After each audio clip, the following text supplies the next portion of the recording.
Thanks, Taya. Yeah, so good evening, everyone. My name is Matthew Schwarzkopf.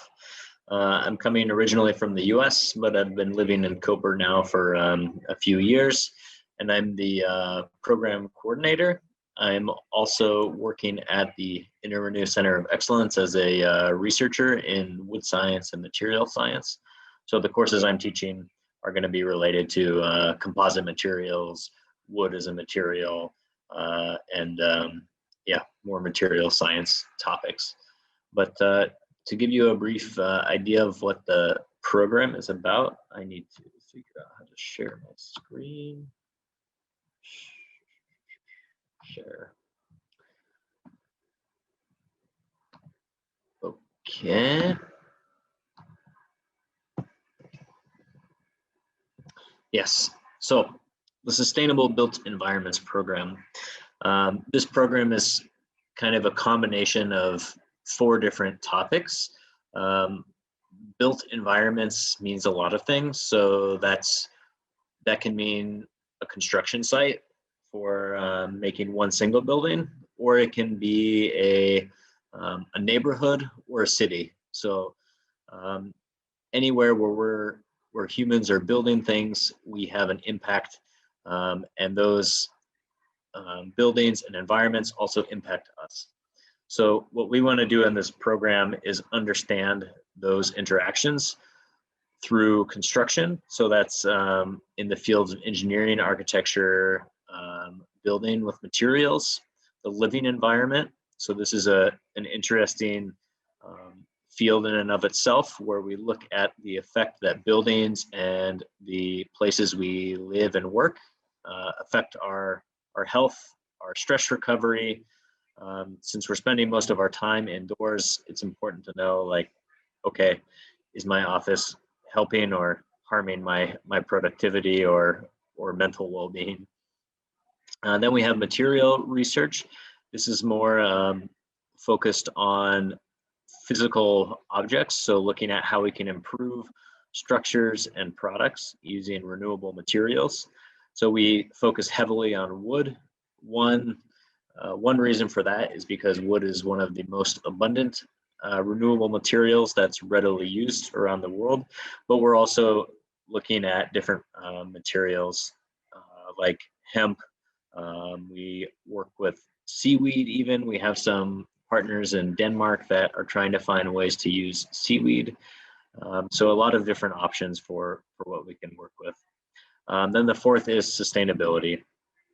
So this is looking at, is building with renewable materials actually better, or is it just kind of a fad that doesn't really fit where you're trying to improve something? So for example, does building with Norway spruce wood in Slovenia make sense? In some ways, yes, but probably not, because it's not a local material, and you're doing a lot of shipping and logistics that may actually make it more harmful in the end to your environmental impact. So these are the different areas that we are fitting within in this program. Some examples of what you would be doing with this work are, one is building design. So recently we've been working with architects and engineers, where they are looking at alternatives to typical building materials. So they're trying to introduce more natural elements in their buildings while maintaining the exciting or creative structures that they can design with. The other is for building certification and performance. So this is something that has been quite abundant recently. So this is looking at programs like LEED and BREEAM. These are different certification organizations that look at how your building is constructed. Is it using local materials? Are you using recycled, natural? What's the HVAC system like? Does it bring the occupants fresh air and promote their well-being?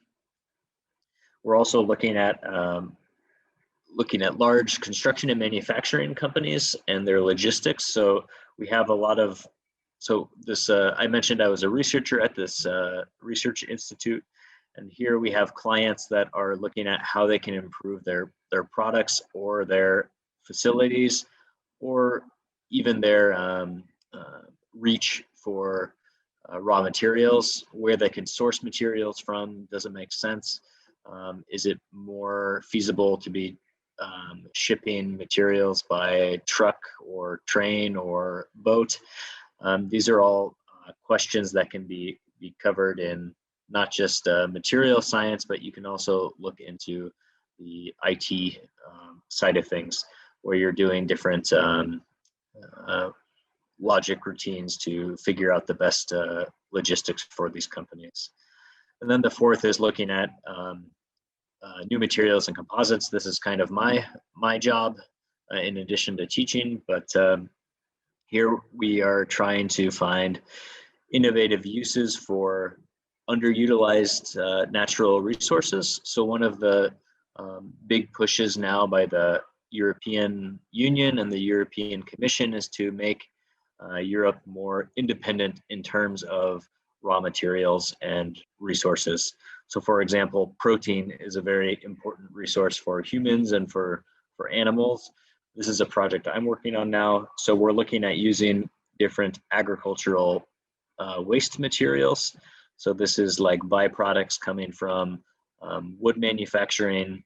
It's waste streams coming from olive oil production, which is local here, and using these materials to make advanced materials that are otherwise being created from petrochemical sources.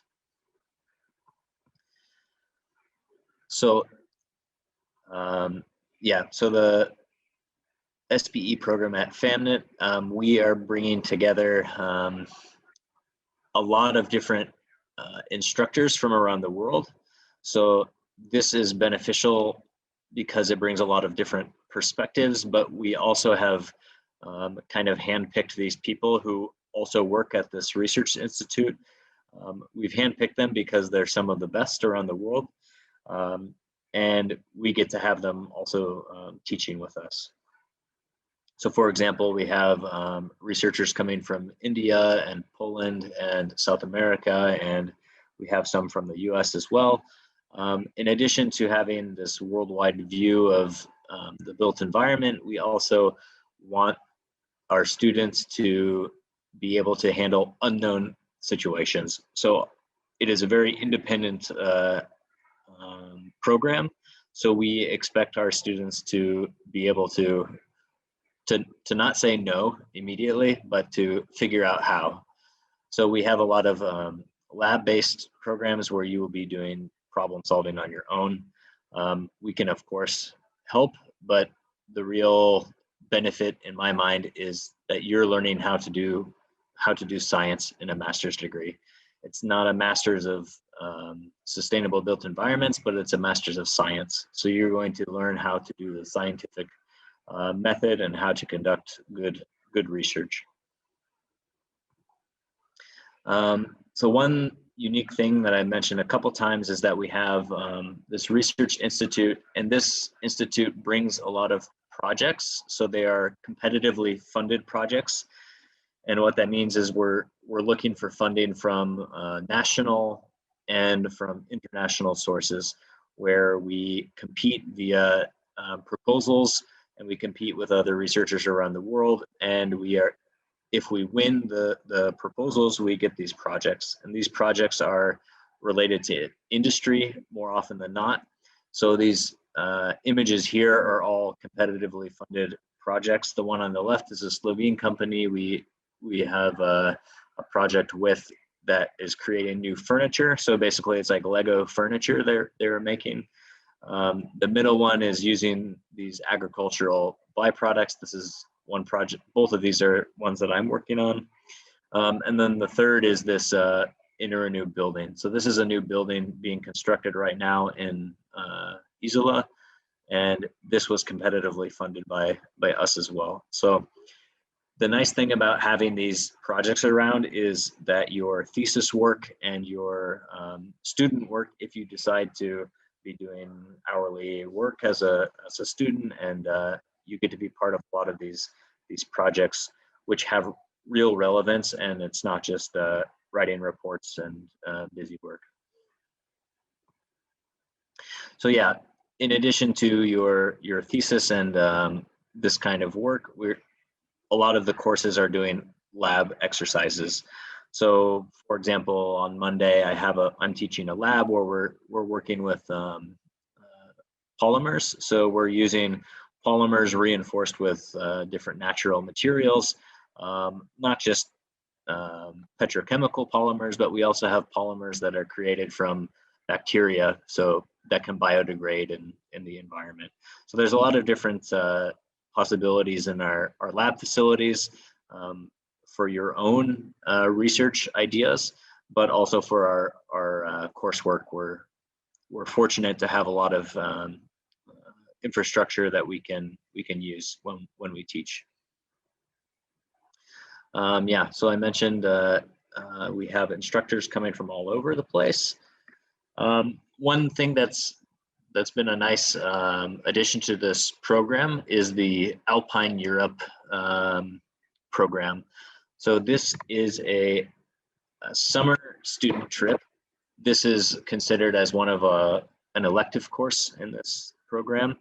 Several of us actually are coming from Oregon State University in the US, and so we have this joint trip with them where students from the US come and are interested in learning about different topics in Europe in the summer. So it's for 2 weeks in the summer, and we have a different focus each year. So the first one was looking at the forest sector in the Alpine Europe region. So this is like Austria, southern Germany. We were in Italy and Slovenia. Then in 2019, we had innovation in the circular economy. So this was looking at local solutions to buildings and utilizing local materials in innovative ways. So this was the last one we did.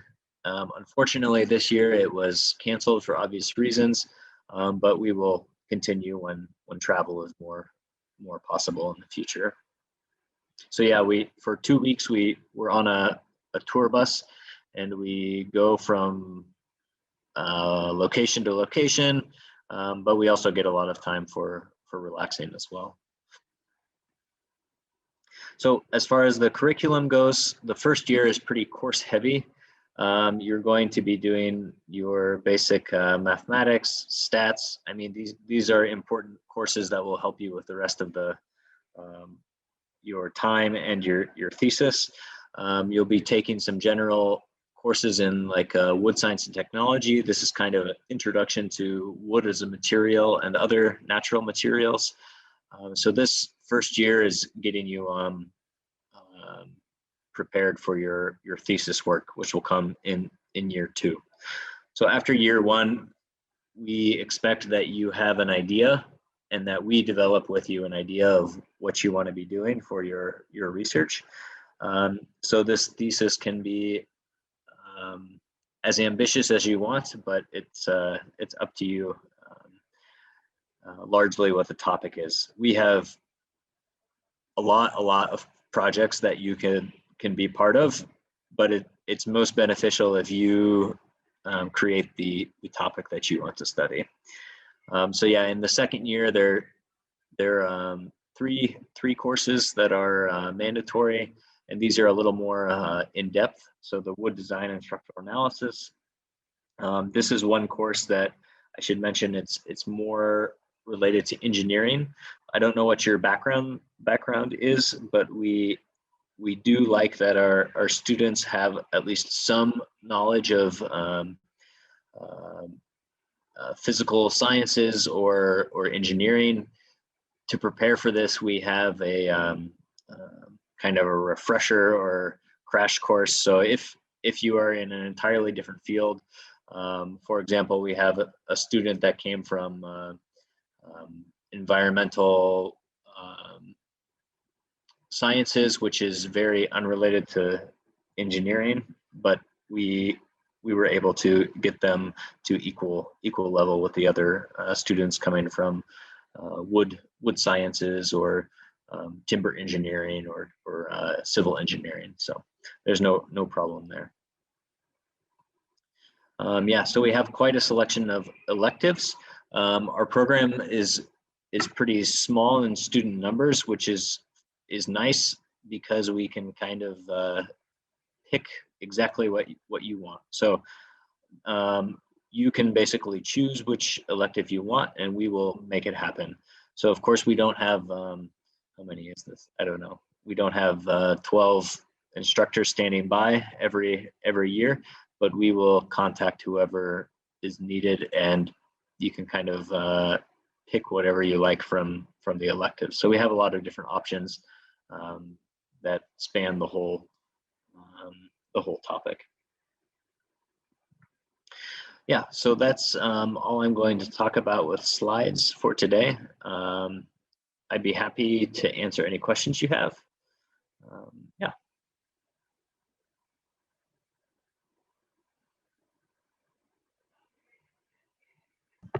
Hi. Hi. Can I ask a question? Please do. Yeah. I would like to ask you, how is the tradition of like a timbered building in South Slovenia? Because I would like to work on construction side while studying.